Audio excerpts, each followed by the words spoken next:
tanghalian. Kasi may dala na sila na ulam na almusalan. So malamang na ito maraming tao sa tulay kasi kagabi bandang 6:30 lang gabi.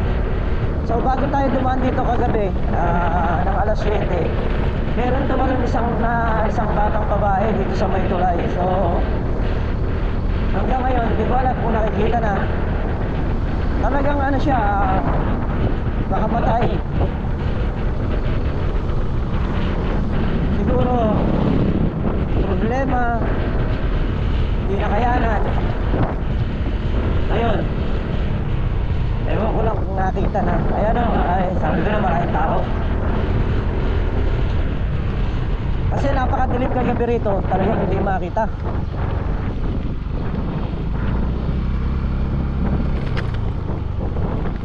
Iniwan niya yung mga sambra niya, face mask, yung tsinelas sa taas. Iniwan niya. Tapos tumalon daw. So yung isang tropa natin dito, niloko pa raw yun. Baka ika nag-iisa ka lang dyan, sinabihan daw niya, baka ika nag-iisa ka lang dyan, tumalon ka pa. So tumalon niya. Ayan, eto, dito gabi pa to, hindi ko alam yung mga rescuer. Ayan, kung makakita nyo, maraming rescuer sa baba. So yun, lalambatin yata nila.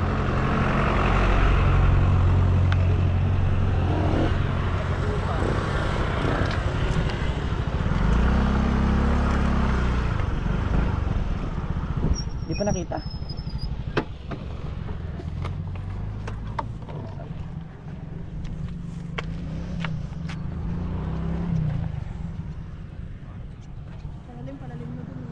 Dahil kay Gabin, tabagay, di naman malalayo yun. Doon lang yan. Doon pala sa gawin na yung tumal eh. Doon nga. Andun yung mga gamit Kay Gabi, bago ako punta ng basketball, nangyari na yan. Ay si Batong araw kang araw ni Bato baka tumalong ka dyan araw. Dumaan ako ng alas 7, mga siguro nangyari yun. Mga kalating oras na. Tumalong nga. 6:30. Hindi na kayanan, no? Siya daw problema naman yun. Pala.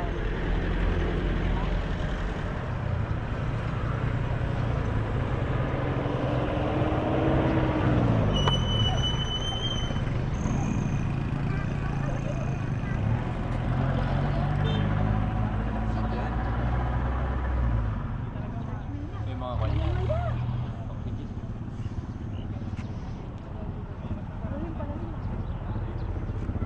May kuryente sila. Kuryente. Oo, kuryente sila. Talagang ikaw?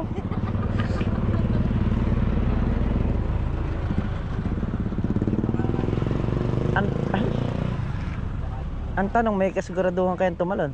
Tumalong. Baka may iniwan lang yung gamit sa taas. Nakakita raw. May nakakita.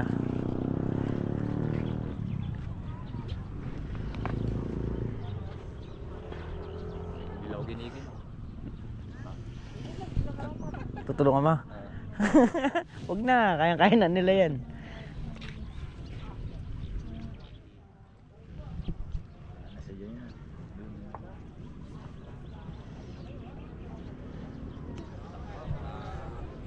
Taga saan? Di pa napakukunan kung taga saan? Malamang yung tiga gawin San Antonio. San Antonio raw yun. Sabi niya sa... Dito raw galing eh. Sa? Oh.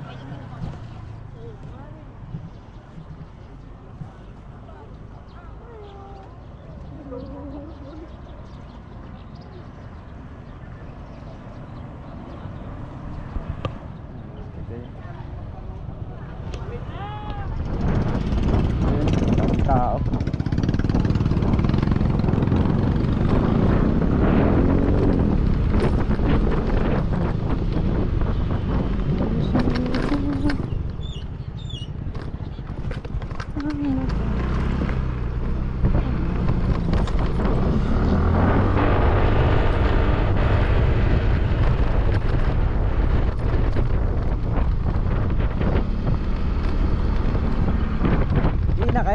problema. Ayun. Sinayang ang buhay. Mas masarap mabuhay kahit na walang nakakain.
Nice.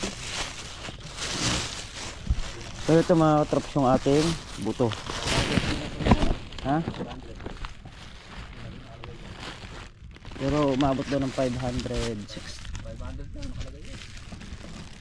Oo nga, pero ang laman daw niya nasa 560 hanggang 590. Bibilangan ko lang niya pag dinabot.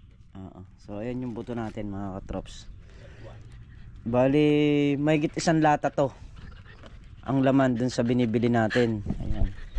So ayan, 4 yan. Ayan. Ayan mga katrops.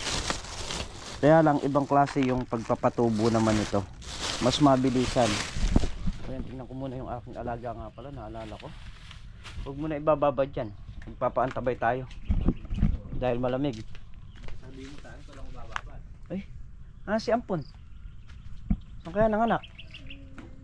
May nakita nyo na ba si Ampon? Nakasalubong ko ito na. Hanggang sa kabilang kubo. Check muna natin yung alaga aso. Sa anak mo? Saan? Turo mo sa akin para madala natin sa malinis. Ay, ayun!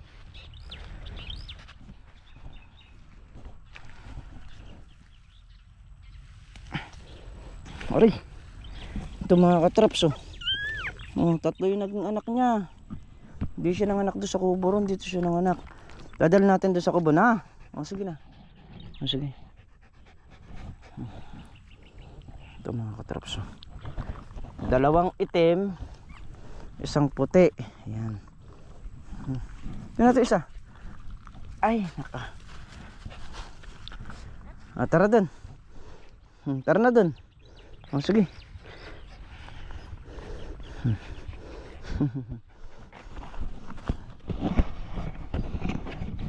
Halika na. Oh, sige doon na, dadal natin doon. Yung pinabili tayo ng pechay. Nakakalimutan bumili ng pechay. So, tumingin tayo. Sisigang yung tilapia.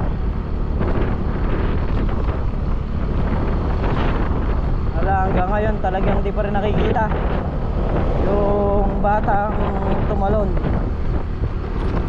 Yung bata nasa edad 18 o 19, mga sa ganun. Hapon pag uwi namin, nadaanan pa namin dito yun.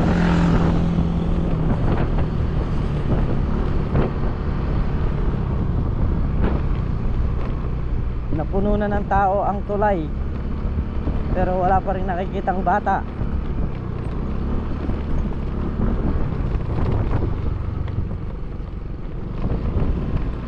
Yan, marami na ring marami na ring rescuer.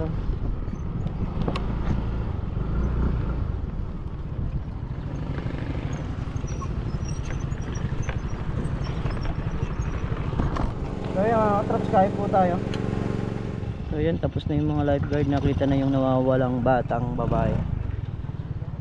Ayan, nakita sa tapat ng San Vicente. Layo nang narating. Doon sa pagligo siguro. Oo. Mainom naman nakita na nang Oo. hindi na Kahapon ho, nakita ko pa dito yan. Yung- Batang babae na yan. ayun, nakita mo? Kahit si Boss Ambet nakita rin niya yan eh. Malaki problema siguro na eh. Oo. Ay, Mag-isa lang dito kahapon yan eh. magdadala ko ng merienda rin bata ko. May mga bandang 6:30. Nagpakamatay ang tumalon. Nakita na. So may San Vicente raw, doon sa atin doon. Doon nakita. Oo. Lumutang na lang. Lumutang na lang yan, kagabi pa yan eh. Nasa 6:30, pagitan ng 6:30 to 7. Kasi 7 dumaan ako, wala na, nakatalo na nga raw yung bata. Ay, mga Coast Guard, absuelto na yung mga Coast Guard. Absuelto na yung mga Coast Guard, nakita na. Oo.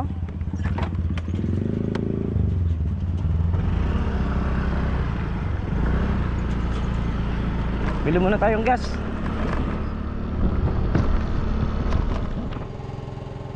Ayun mga traps. Ay, magbubutas tayo ng mga kawayan.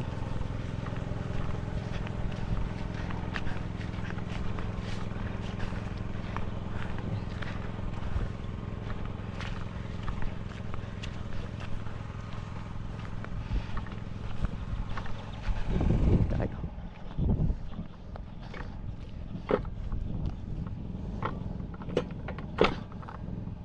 Butasan natin yan pagitang isang buho.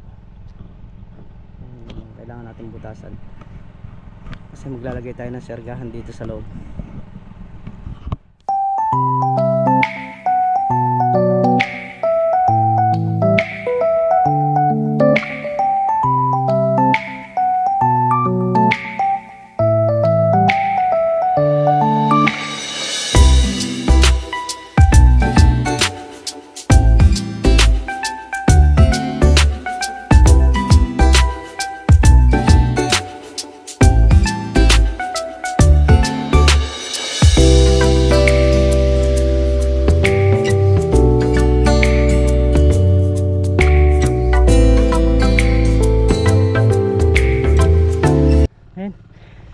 Nihari na natin yung isang linya.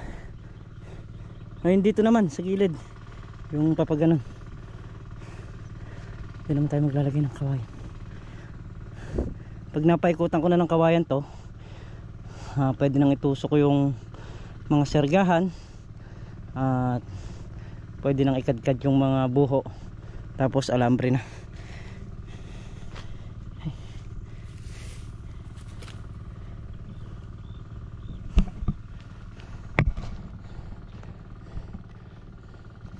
Sunog-sunog tayo rin sa mga gilid na to para malinis.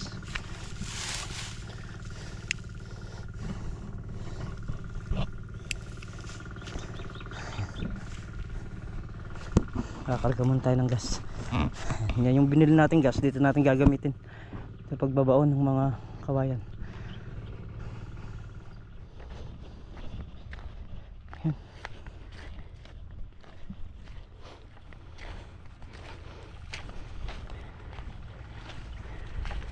Baon-baon na ng kawayan.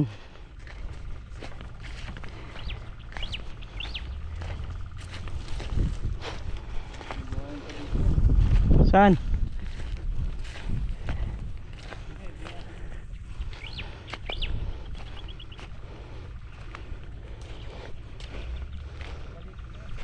Paikot muna, paikot. Ha? Oh. Anong paligi? Ano ka dyan? Dito muna tayo sa dulo. Wala namang kawayan pa dyan eh. Meron sa dulo yan. May mga kawayan. Eh dyan tayo, sige. Kung saan tayo may ibabaong kawayan, pagbabaon na natin lahat.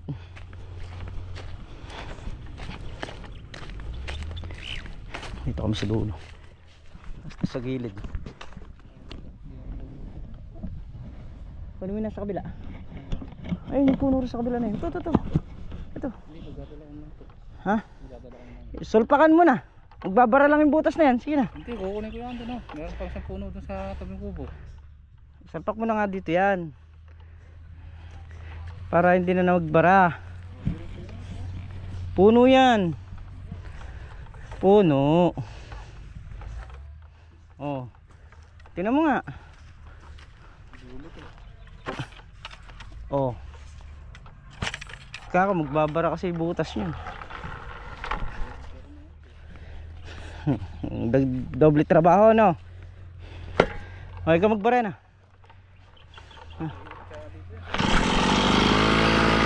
Ikaw. Sige. Ako taga-video. Oh.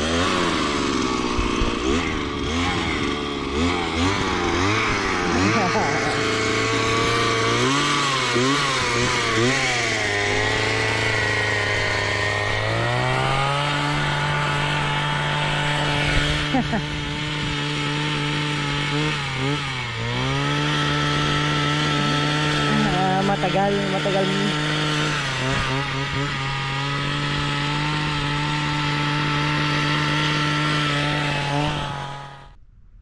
Ayun mga katraps, tatayo na kami ng buho rito. Ayan, tinansiyan na nga namin para makuha namin yung kadiretsuhan.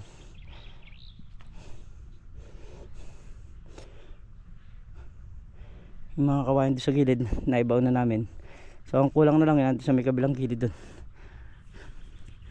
So habang hindi pa nababaklas yung kawain doon sa kabila, tatansian mo, lalagyan mo namin ng buho itong nandito, kasi pag nalagyan na natin ng buho, patutubigan na natin to, tapos pag natubigan na, pwede na magbabad ng binhi, pwede nang tumanim. So ayun mga katraps, at kami nagtatayo ng buho.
Ayan. Nangyari na kami rito. Yun na lang muna sa dulo. Maambon pa. Ilan na lang to? 2, 4, 6, 7. 7 na lang to. Puputasin natin dito. At okay na. Ito naman sa may kabila na yun. Bali maigsi na lang yun nandun. Ilang buho na lang yun. So 2, 3, 4, 5, 7, 8, 8 buho na lang yun nandun. Tapos okay na.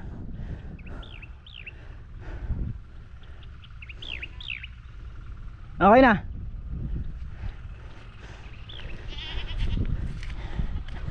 Lipat ulit natin yung tansi.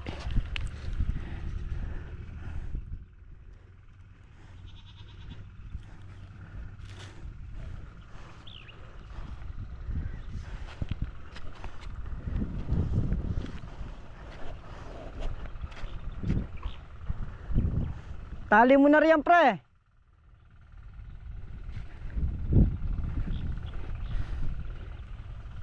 Tali mo na.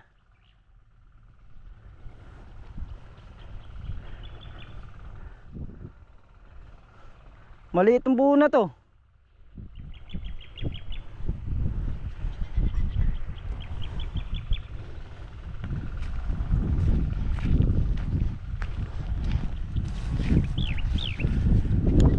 Wala sa gitna ito mga katrops.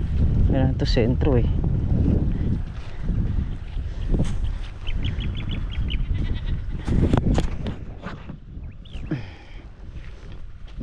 Wala ito.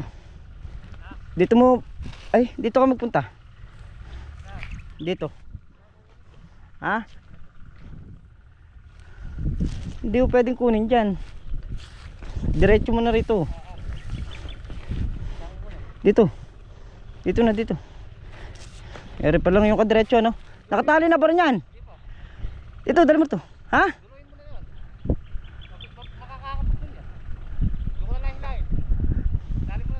Saan? Eh mali nga itong mga to eh. Dito sa kadiretsohan nun.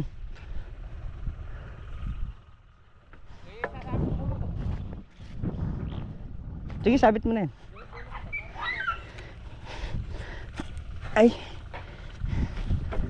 Wala naman sa sentro to.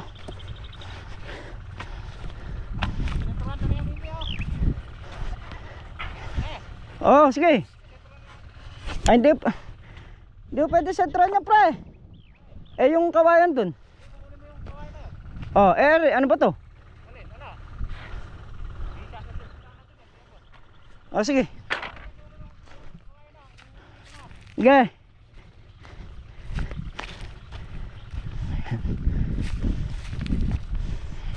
Mali kasi yun.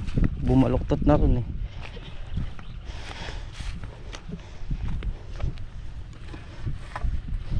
Kailangan gagawa ka, nasa ayos na. Hindi yung pag maayos na saka makikitang mali, doble pagod, sayang yung effort.